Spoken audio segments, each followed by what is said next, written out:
नमस्कार दोस्तों, आज हम लोग अपने सेशन में जीके जीएस के कुछ मोस्ट सिलेक्टेड क्वेश्चन के बारे में डिस्कशन करने जा रहे हैं। तो आइए बिना टाइम वेस्ट किए कुछ प्रश्नों को देखते हैं और बारी बारी फल करते हैं। इससे पहले भी दोस्तों हम लोग कई वीडियो बना चुके हैं जो आने वाला आगामी एग्जाम के लिए बहुत लाभकारी सिद्ध होंगे। पहला प्रश्न है, देवेंद्रनाथ ठाकुर द्वारा किस संगठन की स्थापना की गई? देवेंद्रनाथ ठाकुर द्वारा किस संगठन की स्थापना की गई? पहला विकल्प है फतेहपोदक समाज, दूसरा ऑप्शन है महाजन सभा, तीसरा है आत्मीय समाज, चौथा है तत्वबोधिनी समाज। दोस्तों तत्वबोधिनी समाज है, इसकी स्थापना देवेंद्रनाथ ठाकुर द्वारा की गई थी और इसकी स्थापना की दोस्तों बात की गई थी 1839 में। कब? 1839 में इसकी स्थापना की गई थी। पहला ऑप्शन में था फतेहपोदक समाज। फतेहपोदक समाज के संस्थापक कौन थे? ज्योतिबा फुले। कौन थे? ज्योतिबा फुले थे इसके संस्थापक। और इसकी बात कार्यकाल इसकी देखा जाए तो ये 1873 में 1873 में इसका गठन किया गया था।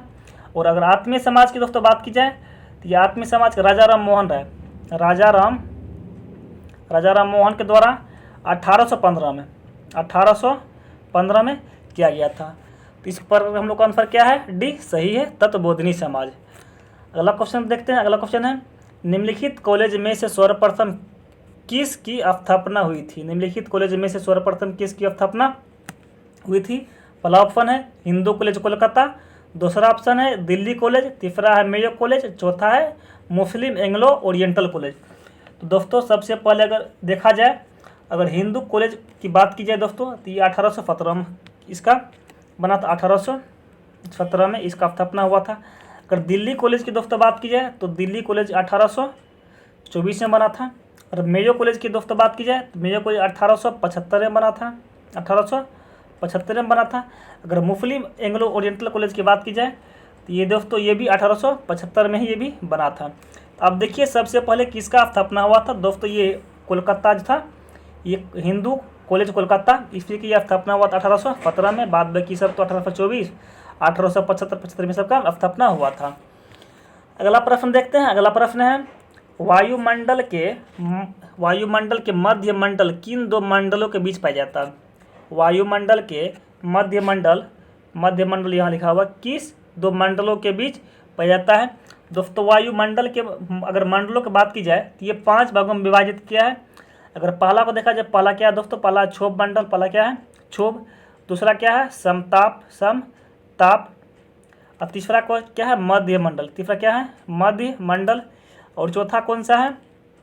आयन मंडल। चौथा कौन सा है? आयन मंडल। और पांचवा कौन सा है? बहिर्मंडल। कौन सा है? बहिर्मंडल। अब क्या पूछ रहा है? कौन सा मंडल है जो मध्य मंडल के बीच पाया जाता है? आप देखिए मध्य मंडल के ऊपर क्या है? समताप है, समताप। उसके बाद इसके नीचे क्या है? तो आयन मंडल। और यही पूछ रहा है कि वायुमंडल या मध्य मंडल किन दो मंडल के बीच पाया जाता है? ये दोस्तों समताप और आयन मंडल के बीच ये पाया जाता है। तो इस पर हम लोग का आंसर क्या है? बी सही है। पहला है क्षोभ, दूसरा समताप, तीसरा है मध्य मंडल, चौथा है आयन और पांचवा है बहिर्मंडल। 5 भागों में विभाजित किया गया था, तुम लोग देख लिए। तो ये क्या है? बी ही सही है। अगला प्रश्न को देखते। अगला प्रश्न है, भारत ने प्रोजेक्ट स्नो लेपर्ड हिम तेंदुआ को निम्नलिखित में से किस वर्षों में प्रारंभ किया गया था? निम्नलिखित वर्षों में से किस वर्ष प्रारंभ किया गया था? तो ये दोस्तों इसको प्रारंभ किया गया था 2009 ईस्वी में। 2009 ईस्वी में इसको प्रारंभ किया गया था। अगला प्रश्न को देखते हैं। अगला प्रश्न है, भारतीय संविधान की प्रस्तावना में उल्लेख नहीं है। तो भारतीय संविधान की प्रस्तावना में उल्लेख नहीं है। दोस्तों भारतीय संविधान को पढ़ते हैं हम, भारत के संपूर्ण प्रभुत्व संप्रभुवादी जो भी पढ़िएगा तो उसमें आपको देखने के लिए क्या क्या मिल जाएगा? ये प्रतिष्ठा की समानता से मिल जाएगा, अवसर की समानता ही मिलेगा। लेकिन विचारधारा की दोस्तों बात की जाती है क्या? ये स्वतंत्रता है। क्या ये स्वतंत्रता के ये सब स्वतंत्रता की क्या है? ये स्वतंत्रता है। इस पर हम लोग क्या है दोस्तों? सी ही गलत। क्या है? सी गलत है। बाद में ऊपर दोनों सही है। अगला प्रश्न को देखते हैं। अगला प्रश्न है, यदि कोई व्यक्ति ऐसे पद पर नियुक्त हो गया हो जिस पर उनका कोई कानूनी हक नहीं है तो ऐसी स्थिति में न्यायालय कौन सी रिट जारी करती है? दोस्तों ऐसी स्थिति में न्यायालय कौन से अधिकार परीक्षा जारी करती है? कौन सा अधिकार परीक्षा? तंसर। सी सही है। अगला क्वेश्चन को देखते। अगला क्वेश्चन है, अंग्रेज द्वारा कोलकाता की बजाय दिल्ली को राजधानी बनाने का निर्णय निम्नलिखित में से कब लिया गया था? अंग्रेजों द्वारा कोलकाता की बजाय दिल्ली को राजधानी बनाने के निर्णय कब लिया गया था? तो ऑप्शन पढ़ते हैं। पहला ऑप्शन है रानी विक्टोरिया को भारत की समगिरी घोषित का समारोह में। दूसरा ऑप्शन है जॉर्ज पंचम को इंग्लैंड का राजा बनाने में। तीसरा ऑप्शन है बंगाल की विभाजन घोषणा में। चौथा उपयुक्त है इनमें से सभी। दोस्तों अगर इसकी बात की जाए तो तीसरी दिल्ली दरबार जो हुआ था कोलकाता में हुआ था। कहाँ? कोलकाता में। इसी में इसका फैसला हो गया और इसी में इसका कोलकाता फिर दिल्ली इसको लाया गया था। कोलकाता फिर राजधानी को दिल्ली लाया गया था और ये कब हुआ था? 1 अप्रैल 1912 को लाया गया था। और किसके कार्यकाल में? जॉर्ज पंचम को इंग्लैंड का राजा बनाने के समारोह में। किसके? जॉर्ज पंचम को इंग्लैंड का राजा बनाने के समारोह में इसको लाया गया था। इस प्रकार से हम लोग का आंसर क्या है? बी सही है। अगला क्वेश्चन को देखते हैं। अगला क्वेश्चन है गोलमेज सम्मेलन के संबंध में सही नहीं है, निम्नलिखित कथनों पर विचार कीजिए। गोलमेज सम्मेलन के संबंध कौन सा कथन सही नहीं है, इसके बारे में बोल है चर्चा करने के लिए। ऑप्शन है, देखिए, राष्ट्रीय नेताओं द्वारा प्रस्तुत दिल्ली घोषणा पत्र में गोलमेज सम्मेलन में भाग लेने के लिए कुछ शर्तें रखी गई थी। दोस्तों यस, इस शर्तें रखी गई थी। कौन सा शर्तें रखी गई थी? और अगला विकल्प देखिए, BR अम्बेडकर ने दूसरे गोलमेज सम्मेलन में भाग लिया था। नहीं दोस्तों, डॉक्टर भीमराव अम्बेडकर ने सभी के सभी में 1930, 31 और 32 में सभी के सभी में तीनों गोलमेज सम्मेलन में भाग लिए थे। उसके बाद तीनों गोल सम्मेलन में इसके एक और थे जो इसके साथ भाग लिए थे, तो वो थे सर तेज बहादुर। कौन थे? सर तेज बहादुर। ये भी तीनों गोल सम्मेलन में भाग लिए थे। सर तेज बहादुर ये भी तीनों गोलमेज सम्मेलन में भाग लिए थे। तीसरा ऑप्शन है फिक्की ने केवल प्रथम गोल सम्मेलन में भाग लिया था। ये भी दोस्तों क्या ये गलत है। और फिक्की की स्थापना की दोस्तों बात की जाए, ये 1927 ईस्वी में इसकी स्थापना हुई थी फिक्की की। तो हम लोग के इस प्रकार का आंसर क्या दोस्तों? एक ही सही है। अगला ऑप्शन देखते हैं। अगला प्रश्न है निम्नलिखित हिमनदों में से कौन काराकोरम पर्वत श्रेणी में अवस्थित नहीं है? निम्नलिखित हिमनदों में से कौन काराकोरम पर्वत श्रेणी में अवस्थित नहीं है? दोस्तों काराकोरम की बात की जाए तो ये फेडचेंको हिमनद, हिस्पर हिमनद, जेमू हिमनद और सोनापति हिमनद। दोस्तों जेमू हिमनद जो है ये कहाँ? ये सिक्किम में। कहाँ ये सिक्किम में है। बाद बाकी इसके अलावा जो भी है ये सब कहाँ है? काराकोरम में। और काराकोरम दोस्तों कहाँ है? जम्मू कश्मीर में ऊपरी भाग में। काराकोरम, लद्दाख, जाफर, पीर पंजाल ये सब कहाँ है? जम्मू कश्मीर में है। आगे बढ़ते हैं, अगला प्रश्न को देखते हैं। अगला प्रश्न है संयुक्त राज्य में निम्नलिखित राज्यों में से किसे हिमनद राज्य कहा जाता है? संयुक्त राज्य में निम्नलिखित में से किसे हिमनद राज्य कहा जाता है? दोस्तों अगर हिमनद की दोस्तों बात की जाए तो ये कुछ अलास्का, ये क्या कहाँ? अलास्का को कहा जाता है, जो अमेरिका क्या है? पश्चिमी भाग है। अगर आगे देखते हैं, अगला प्रश्न है किसके काल में सिंचाई व्यवस्था विकसित हुआ जो उस वक्त की उत्तम व्यवस्था नोरिया तकनीक था? किसके कार्यकाल में सिंचाई व्यवस्था विकसित हुआ जो उस वक्त की क्या थी? उत्तम व्यवस्था नोरिया तकनीक था। तो ये दोस्तों सिकंदर लोदी के शासनकाल में सब बहुत अच्छा काम हुए थे। अच्छा, अगला प्रश्न को देखते हैं। अगला प्रश्न है निम्नलिखित उच्च न्यायालय के संदर्भ में दिए गए कथनों पर विचार कीजिए। निम्नलिखित उच्च न्यायालय के संबंध में दिए गए कथनों पर विचार कीजिए। दोस्तों पहला ऑप्शन है उच्च न्यायालय की स्थापना सबसे पहले 1862 में कोलकाता, मुंबई और मद्रास में हुई थी। दूसरा ऑप्शन है दिल्ली उच्च न्यायालय का गठन 1964 में हुआ था। तीसरा ऑप्शन था पूर्वोत्तर राज्यों असम, नागालैंड, मिजोरम, अरुणाचल प्रदेश, मणिपुर का एक ही उच्च न्यायालय है। अब ये सबको देख लिए हैं दोस्तों। अगर पहला ऑप्शन की बात की जाए तो पहला ऑप्शन उच्च न्यायालय की स्थापना सबसे पहले 1862 में कोलकाता, मद्रास, मुंबई, ये क्या ये सही है? पहला ऑप्शन दोस्तों क्या ये सही है। तो दूसरा ऑप्शन को देखते हैं दिल्ली उच्च न्यायालय का गठन जो दोस्तों ये 1964 में नहीं, ये 1966 में हुआ था। 1966 में हुआ था। और तीसरा ऑप्शन की बात की जाए पूर्वोत्तर राज्यों में असम, नागालैंड, मिजोरम, ये सब में दोस्तों सबका एक उच्च न्यायालय है, बहुत का इसमें क्या है अलग अलग भी उच्च न्यायालय है। तो इस प्रकार से हम लोग का दोस्तों क्या है बी और सी गलत है, ये क्या है ए ही सही है। अगला प्रश्न को देखते हैं। अगला प्रश्न है, भारतीय राष्ट्रीय पांचांग के संबंध में कौन सा कथन सही है? भारतीय राष्ट्रीय पांचांग के संबंध में कौन सा कथन सही है? पहला ऑप्शन को देखते हैं, भारतीय राष्ट्रीय पांचांग विक्रम संवत पर आधारित है। नहीं दोस्तों, भारतीय राष्ट्रीय पांचांग जो होती है शक संवत पर आधारित है। किस पर? शक संवत पर ये आधारित है। और ये किसके 78 ईस्वी में किसके समय ये हुआ था? कनिष्क के समय। किसके? कनिष्क के समय से ये चल रहा। उसके बाद दूसरा ऑप्शन है, राष्ट्रीय पांचांग को यहाँ राष्ट्रीय पांचांग में दोस्तों का राष्ट्रीय पांचांग को 26 दिसंबर 1950 को अपनाया गया। नहीं दोस्तों, राष्ट्रीय पांचांग को जो है 22 मार्च 1957 को ये अपनाया गया था। तो इस प्रकार से हम लोग क्या दोस्तों, दोनों को दोनों क्या है? दोनों को दोनों गलत है। तो ये ऑप्शन सी हो जाएगा, दोनों क्या है दोस्तों? गलत है। अगला प्रश्न को देखते हैं। अगला प्रश्न है, सोनगिरी जहां 108 जैन मंदिर बने हुए हैं किसके सन्निकट स्थित है? सोनगिरी जहां क्या होता है दोस्तों? 108 जैन मंदिर है, किसके सन्निकट स्थित है? ये दतिया जो है इसी के निकट यह स्थित है। और दतिया की दोस्तों बात की जाती है एमपी में है। कहाँ? एमपी में, मध्य प्रदेश में दतिया। अगला प्रश्न को देखते हैं। अगला प्रश्न है, 1857 में किसने इलाहाबाद को आपातकालीन मुख्यालय बनाया था? 1857 में किसने इलाहाबाद को आपातकालीन मुख्यालय बनाया था? अब दोस्तों अगर सबकी कार्यकाल को देखा जाए तो लॉर्ड कैनिंग का काल था 1856 से 62। लॉर्ड कैनिंग का 1856 से 62 था। अगर कॉर्नवालिस की दोस्तों बात की जाए तो 1786 से लेकर 1793 था। अगर वेलेस्ली की बात की जाए तो वेलेस्ली 1798 से लेकर 1805 था। और लॉर्ड विलियम बेंटिक की दोस्तों बात की जाए तो ये 1828 से लेकर 35 तक था। क्या था? 35 तक था।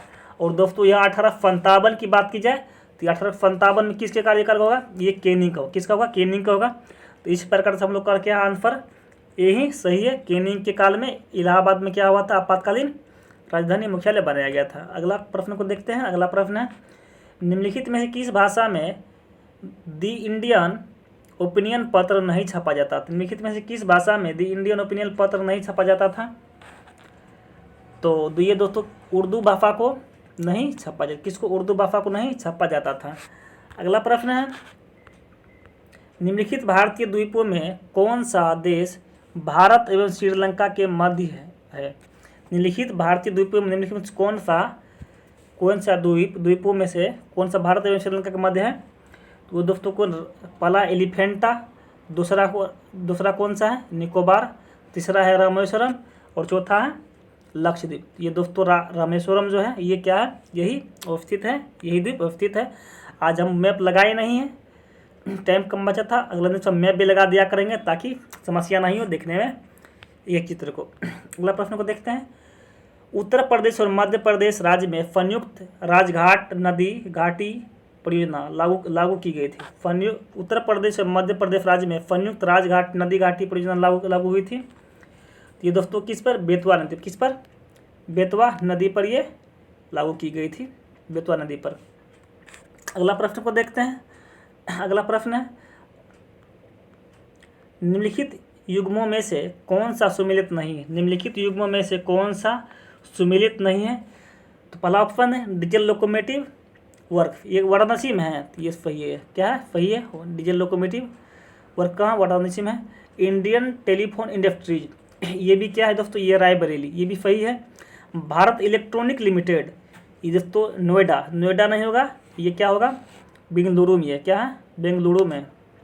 भारत इलेक्ट्रॉनिक लिमिटेड की बात की जाए तो ये क्या है? बेंगलुरु में स्थित है। तो ये सी ही गलत है। और चौथा ऑप्शन है तेल शोधक कार्य मथुरा, ये सही है। तो ऑप्शन सी ही गलत था। अगला प्रश्न को देखते हैं। अगला प्रश्न है, भारत संविधान की 6ठी अनुसूची के प्रावधान निम्नलिखित में से किस राज्य में लागू होते हैं? भारत संविधान की 6ठी अनुसूची के प्रावधान निम्नलिखित में से किस राज्यों में लागू होते हैं? दोस्तों अगर 6ठी प्रावधान की बात की जाए तो पहले देखिए कौन कौन राज्य में लागू होते हैं। तो 6ठी प्रावधान ये हो गया, असम हो गया, असम, मेघालय, मिजोरम और त्रिपुरा। ये 4 ही राज्य है जहाँ क्या होती है, छठी अनुसूची लागू होती है। और देखिए 4 राज्य में कौन कौन आ गया है, सिक्किम में तो नहीं है, नागालैंड नहीं है, त्रिपुरा है, तो मैं क्या है, त्रिपुरा ही इसका आंसर हो जाएगा। ये 4 ही राज्य में छठी अनुसूची लागू होते हैं। अगला प्रश्न को देखते हैं। अगला प्रश्न है, निम्नलिखित में से कौन सा मूल अधिकार विदेशी नागरिकों को प्राप्त नहीं है। निम्नलिखित में से कौन सा अधिकार विदेशी नागरिकों को प्राप्त नहीं है। अगर मूल अधिकार की दोस्तों बात की जाए तो मूल अधिकार 12 से 35, कहाँ 12 से 35 तक क्या दोस्तों मूल अधिकार है। अब क्या हुआ, विदेशी नागरिकों को प्राप्त नहीं है। अब देखिए विदेशी नागरिकों को प्राप्त कौन कौन नहीं है। तो विदेशी नागरिक को प्राप्त देखिए पहले कौन कौन है, 15, 16, 19, 29 और 30, ये सब क्या है, विदेशी नागरिक को ये सब प्राप्त है। अब देखिए विधि के समक्ष समानता, ये अनुच्छेद 14 के अंतर्गत आते हैं। अभिव्यक्ति स्वतंत्रता का अधिकार, ये अनुच्छेद 20 के अंतर्गत आते हैं। प्राण एवं दैहिक स्वतंत्रता का अधिकार, अगर ये 21 के अंतर्गत आते हैं। शोषण के विरुद्ध अधिकार, ये दोस्तों 23 एवं 24 के अंतर्गत आते हैं। 23 एवं 24 के अंतर्गत ये आते हैं। अब देखिए क्या बोल रहे हैं कि कौन सा इसमें नहीं है। अभिव्यक्ति एवं स्वतंत्रता का अधिकार दोस्तों ये 20 जो है ये क्या है, ये नहीं है, ये क्या है, नहीं है। तो यही इसका बी ही इसका क्या होगा, गलत है। अगला प्रश्न को देखते हैं। अगला प्रश्न है, दामोदर जिसकी सहायक नदी है वह है, दामोदर जिसकी सहायक नदियाँ हैं दोस्तों, ये किसकी सहायक दामोदर है, ये है हुगली नदी है, जिसकी क्या है सहायक नदी क्या है, दामोदर है। अगला प्रश्न को देखते हैं। अगला प्रश्न है, विश्रामपुर किसके खनन के लिए प्रसिद्ध है, वह है विश्रामपुर जिसके खनन के लिए प्रसिद्ध है वो दोस्तों किसके लिए प्रसिद्ध है। तो ये कोयला के लिए बहुत प्रसिद्ध है विश्रामपुर, कोयला के लिए बहुत प्रसिद्ध है विश्रामपुर। अगला प्रश्न को देखते हैं। अगला प्रश्न है, भूमध्य रेखा गुजरती है, भूमध्य रेखा गुजरती है। पहला ऑप्शन है कैमरून से, दूसरा ऑप्शन है कीनिया से और तीसरा ऑप्शन है तीसरा कीनिया से, चौथा है इनमें से सभी। पहला कैमरून, दूसरा कोस्टारिका, तीसरा कीनिया और चौथा इनमें से सभी। दोस्तों अगर देखा जाए कीनिया को, ये कीनिया भूमध्य रेखा पर देखिए दोस्तों, यहाँ कीनिया देश यहाँ देख रही है, कीनिया देश को यहाँ हाईलाइट कर रहे हैं। कीनिया देश जो है ये क्या है, भूमध्य रेखा पर क्या ये दोस्तों ये क्या है, अवस्थित है। और पूछ रहा है कि इनमें से कौन सा है, इनमें से कौन सा है दोस्तों, ये कीनिया ही देश है जो क्या है भूमध्य रेखा पर क्या है ये अवस्थित है। तो इस प्रकार से हम लोग का आंसर क्या हो गया है, आंसर डी, क्या आंसर सी सही है। कीनिया देश है, भूमध्य रेखा पर से गुजरती है, उसी पर अंकित है। अगला प्रश्न है, संयुक्त राज्य अमेरिका में सर्वप्रथम तेल कुआं निम्नलिखित में से कहाँ खोदा गया था। संयुक्त राज्य अमेरिका में निम्नलिखित में से तेल कुआं सबसे पहले कहाँ खोजा गया था दोस्तों, ये पेंसिल्वेनिया जो है यहीं खोजा गया था। कहाँ, पेंसिल्वेनिया में खोजा गया था। और ये कब खोजी गई थी, 1859 में। कब, 1859 में। अगर भारत की बात की जाए तो भारत में सबसे पहले कहाँ खोजी गई थी, तो असम के डिगबोई में, असम के डिगबोई में। और इसका कब खोजी गई थी, 1867 में। कब, 1867 में खोजी गई थी भारत के असम में, डिगबोई में। अगला प्रश्न है, भारतीय संविधान के किस अनुच्छेद के अंतर्गत राष्ट्रपति को अधिकार है कि वह किसी बिल पर अपनी अनुमति रोक ले। भारतीय संविधान के किस अनुच्छेद के अंतर्गत राष्ट्रपति को अधिकार है कि वह किसी बिल पर अपनी अनुमति रोक ले। दोस्तों अगर इसकी बात की जाए तो अनुच्छेद 63 की बात की जाए तो अनुच्छेद 63 ये क्या है, उपराष्ट्रपति है। तो अनुच्छेद क्या है, 63 क्या है, उपराष्ट्रपति है। और अनुच्छेद 100 दोस्तों 108 की बात की जाए तो ये क्या, संयुक्त अधिकार है। और 109-10 की बात की जाए तो ये दोस्तों धर्म विधेयक के अंतर्गत आते हैं। और 111 की दोस्तों बात की जाए तो यही है जो इसको रोक सकता है। और ये 111 ही इसका क्या है, ये सही है, इसी को रोक सकता है। अनुच्छेद 11 को किसी भी कार्य को रोक सकता है, बिल पर प्रतिबंध लगा सकता है। अगला प्रश्न है, चित्रकला की बसोहली शैली का विकास किस जगह पर हुआ था। चित्रकला की बसोहली शैली का विकास निम्नलिखित में से किस स्थान पर हुआ था। तो ये दोस्तों भारत के हिमाचल प्रदेश में इसका किया गया था। विकास किया गया था। अगला प्रश्न को देखते हैं। अगला प्रश्न है गोदावरी नदी कहाँ से होकर गुजरती है? गोदावरी कहाँ से होकर गुजरती है? तो दोस्तों अगर मानचित्र के अनुसार से देखा जाए तो है ना, तो ये पहले ऑप्शन देख लीजिए, महाराष्ट्र तेलंगाना आंध्र प्रदेश, दूसरा है महाराष्ट्र उड़ीसा आंध्र प्रदेश, तीसरा है महाराष्ट्र कर्नाटक आंध्र प्रदेश, चौथा है महाराष्ट्र कर्नाटक और उड़ीसा। तो ये महाराष्ट्र तेलंगाना आंध्र प्रदेश जो है इसी से दोस्तों होकर गुजरती है कौन सी? गोदावरी नदी। अगर यहाँ देखा जाए तो देखिए यहाँ मानचित्र लगा दिए हैं। ये दोस्तों क्या है? ये महाराष्ट्र है। ये क्या है? महाराष्ट्र है। और यहाँ से हो देखिए, और ये यहाँ से होते हुए तेलंगाना होते हुए आंध्र प्रदेश होते हुए क्या है? बंगाल खाड़ी में गिर जाती है। तो हम लोग क्या, ऑप्शन ए सही है, महाराष्ट्र तेलंगाना और आंध्र प्रदेश सही है। अगला प्रश्न को देखते हैं। अगला प्रश्न है खो खो खेल में कितने खिलाड़ी होते हैं? खो खो खेल में कितने खिलाड़ी होते हैं? ये दोस्तों 9 खिलाड़ी होते हैं। कितने खिलाड़ी होते हैं? 9 खिलाड़ी होते हैं खो खो खेल में। अगला प्रश्न को देखते हैं औसत्य की पहचान करें। औसत्य की पहचान करें। ब्रिक्स देश की स्थापना कब हुई थी? 2009 में। ये दोस्तों ये क्या है? ये सही है।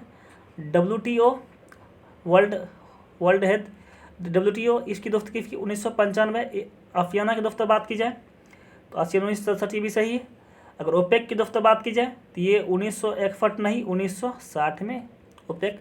और ओपेक के अंतर्गत इसको जो तेल निर्यातक देश होते हैं, आयातक देश होते हैं, ऐसे निर्यातक होते हैं, उसी को रखा गया है ओपेक कंट्री में।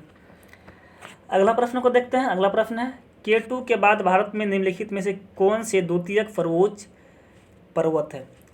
K2 की दोस्तों बात की जाए तो K2 तो काराकोरम, ये कहाँ है? ये भारत के जम्मू कश्मीर में। भारत के जम्मू कश्मीर में यहाँ क्या दोस्तों? K2 है। काराकोरम यहाँ भारत का जम्मू कश्मीर यहाँ K2 है। और K2 काराकोरम, जाफकर लद्दाख और पीर पंजाल यहाँ सब है। उसके बाद पूछ रहा है कि द्वितीयक क्या है? दोस्तों द्वितीयक की बात की जाए तो ये सिक्किम में। कहाँ है? ये सिक्किम में, सिक्किम की ये इस साइड पर है। और इस साइड में यहाँ है कंचनजंगा। क्या है? ये कंचनजंगा है। और ये भारत की दूसरी सबसे ऊंची चोटी है। क्या? कौन? कंचनजंगा। देखिए कंचनजंगा कहाँ है? तो कंचनजंगा ऑप्शन सी पर है। तो ऑप्शन सी ही सही है। और क्वेश्चन बार बार रिपीट करते हैं हम। भारत का सबसे ऊंचा पर्वत चोटी, अगर भारत का लगा दिया दोस्त, भारत का सबसे ऊंचा चोटी K2 हो जाएगा। अगर पूछ दिया भारत में, अगर का लगा दिया तो K2, अगर में लगा दिया तो कंचनजंगा। अगर पूछ दिया भारत में सबसे ऊंचा पर्वत चोटी कौन सा है तो वो कंचनजंगा। कौन सा है? कंचनजंगा है। तो आगे बढ़ते हैं। अगला प्रश्न को देखते हैं। बिहार में संदिग्ध मंदिर गिरी मंदिर कहाँ स्थित है? बिहार में संदिग्ध मंदिर गिरी मंदिर कहाँ स्थित है? तो ये दोस्तों बिहार के बांका जिला, कहाँ? बांका में स्थित है। ये जैन धर्म के लिए प्रसिद्ध है। क्या है? जैन धर्म के लिए प्रसिद्ध है। अगला प्रश्न को देखते हैं। अगला प्रश्न है नारोपा कहाँ का एक वार्षिक उत्सव है? नारोपा कहाँ का एक वार्षिक उत्सव है? तो ये दोस्तों लद्दाख। ये लद्दाख क्या है? वार्षिक उत्सव है। मोस्ट इम्पोर्टेंट क्वेश्चन था ये।